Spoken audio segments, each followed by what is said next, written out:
morning, students. Welcome to second session of English class. Now, students, open your Fragrance English book at page number 73, lesson 10, The Adventures of Tom Sawyer. Now, students, by the end of this video, you will be able to learn the summary of the chapter, word meanings and phrases. You will also be able to answer the questions easily. Now students, as you all remember that in our previous video, we have read that Tom Sawyer was a 12-year-old boy who lived with his Aunt Polly and his brother Sid. Tom always felt miserable on Monday morning. He thought that Monday began another week's slow suffering.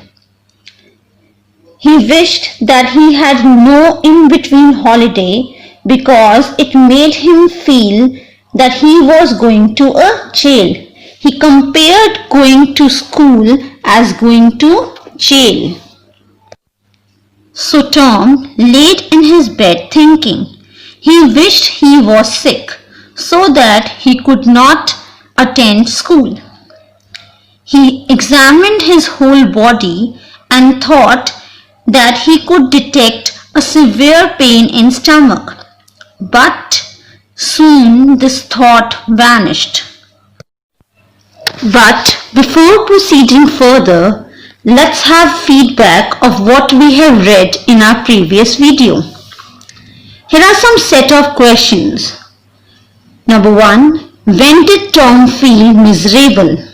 Number 2.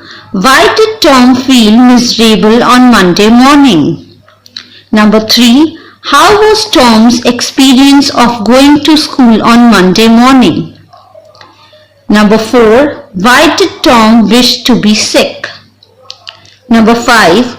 What did Tom do to stay away from school? Now students, I hope you will be able to answer these questions easily.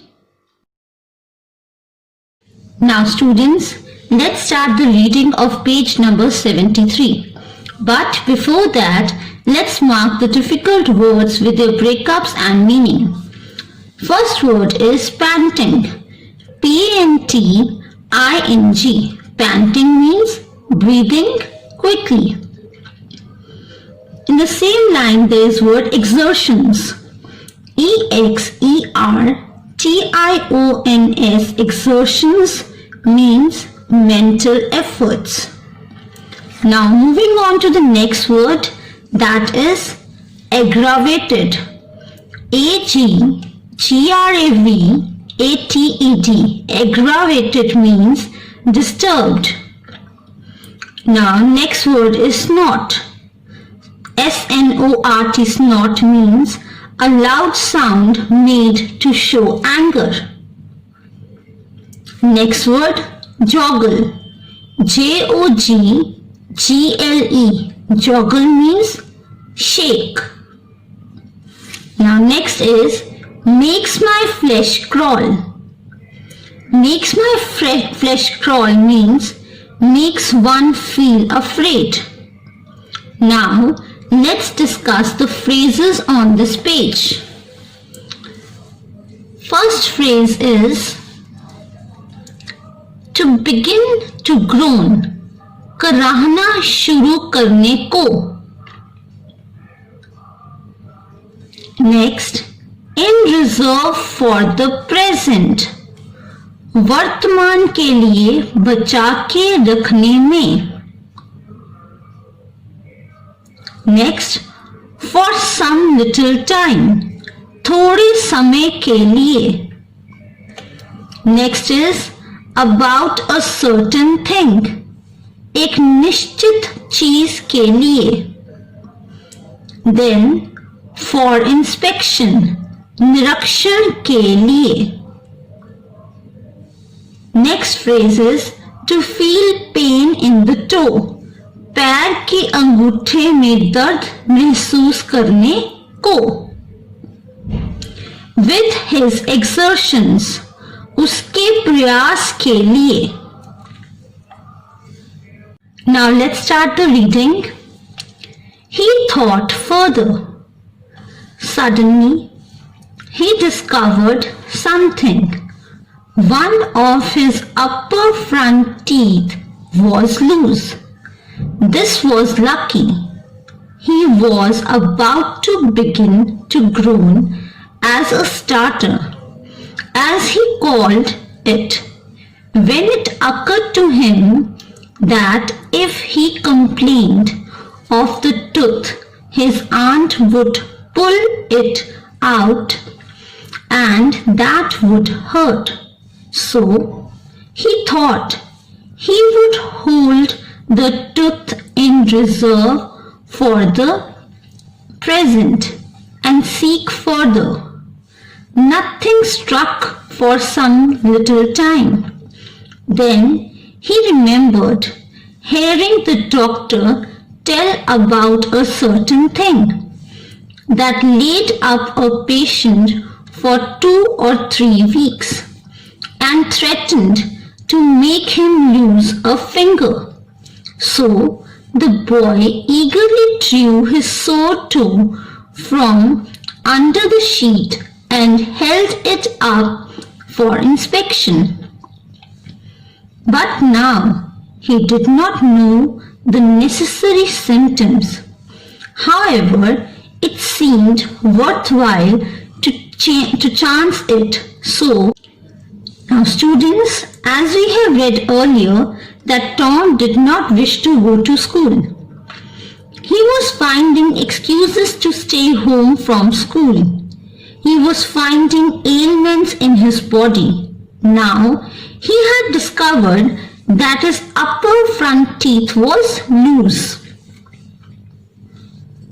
He was about to groan, but he realized that Aunt Polly would pull it out if he complained about it. So he thought he would hold the tooth in reserve. Then he remembered that he heard a doctor telling his patient that wound in foot may lead to 2 or 3 weeks rest. So he eagerly pulled out his sore toe and examined it. He did not know the necessary symptoms. So he took a chance and started crying loudly. Reading further. But Sid slept on unconscious. Tom groaned louder and fancied that he began to feel pain in the toe. No result from Sid. Tom was panting with his exertions by this time. He took some rest and then swelled himself up and started a succession of admirable groans. Sid snored on. Now students, here Tom was crying loudly, but his brother Sid slept. He cried louder and imagined to feel pain in his toe, but there was no response from Sid. Tom was breathing heavily. He was tired of crying. He took some rest and then again started groaning. But Sid laid on his bed snoring. Now students, Tom groaned louder and fancied that he began to feel pain in the toe. Now what made Tom groan loudly and fancy that he had pain in the toe? Now students, the thought of going to school on Monday morning made Tom groan loudly and fancy that he had pain in his toe. Now students, here are some set of questions. Question number 1. What did Tom discover? Question number 2. Why did Tom hold the excuse of toothache in reserve? Question number 3. What excuse did Tom think of after this? Question number 4. Why did Tom decide to complain of a mortified toe? Question number 5. Why did Tom start groaning? Question number 6. What was Sid doing when Tom was groaning? Now students, on the basis of the reading done, you will be able to answer these questions well. Now moving further, Tom was aggravated. He said, "Sid, Sid," and shook him. This worked well, and Tom began to groan again.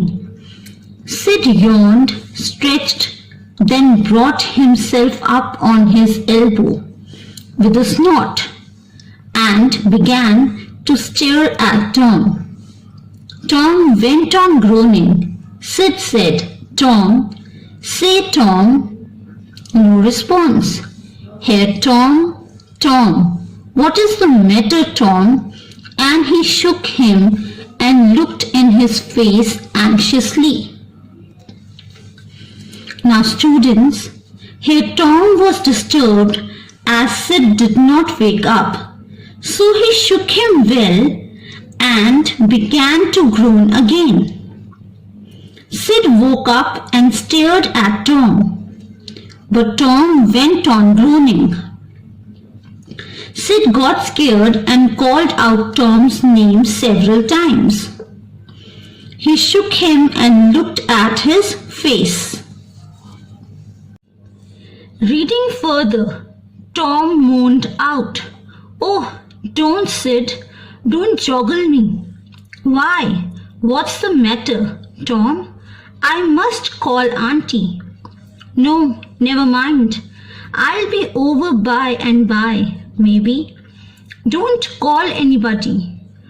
"But I must." "Don't groan so, Tom. It's awful. How long have you been this way?"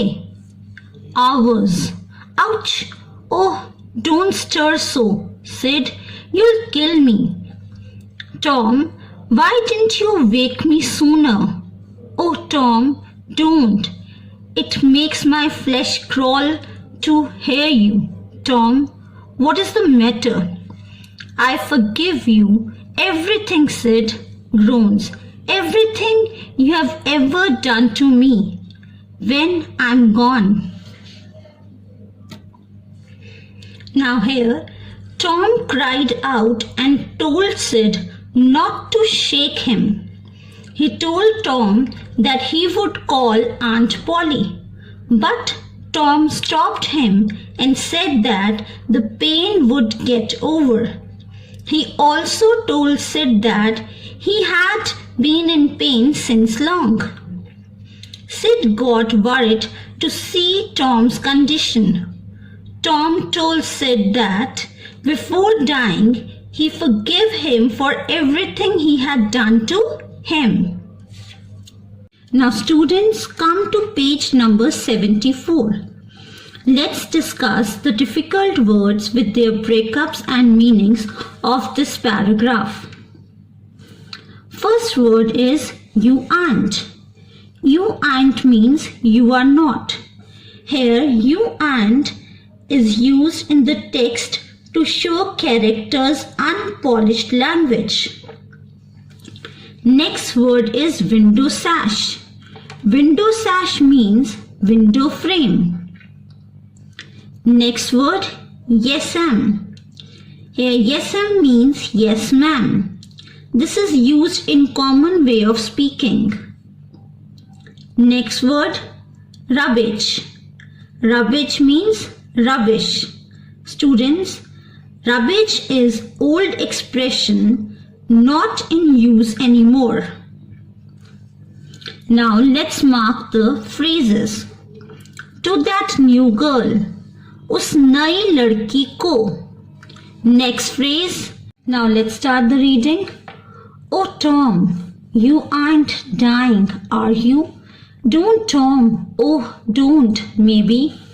I forgive everybody, Sid groans. Tell him so, Sid, and Sid, you give me window sash and my cat with one eye to that new girl that's come to town and tell her. But Sid had snatched his clothes and had gone out. Tom was suffering in reality. Now, so well was his imagination working, and so his groans seemed quite real. Sid flew downstairs and said, "Oh, Aunt Polly, come. Tom's dying." "Dying?" "Yes, Em. Don't wait. Come quick." "Rubbish. I don't believe it."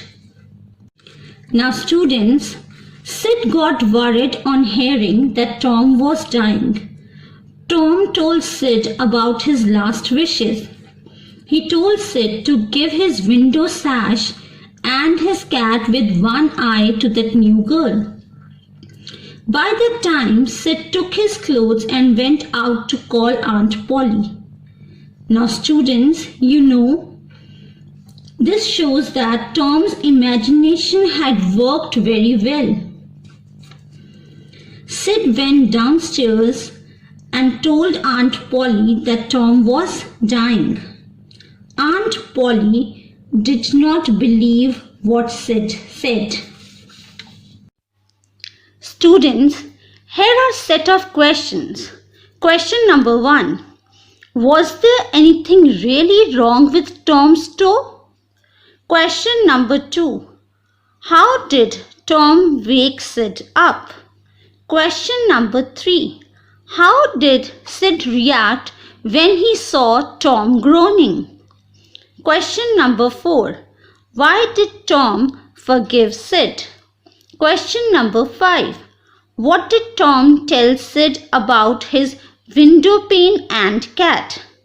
Now, students, on the basis of the reading done, I hope you will be able to answer these questions well. Now, students, I hope you have understood the topic well. Now, read this lesson again for better understanding and follow your SNAP homework schedule. Thank you, everyone.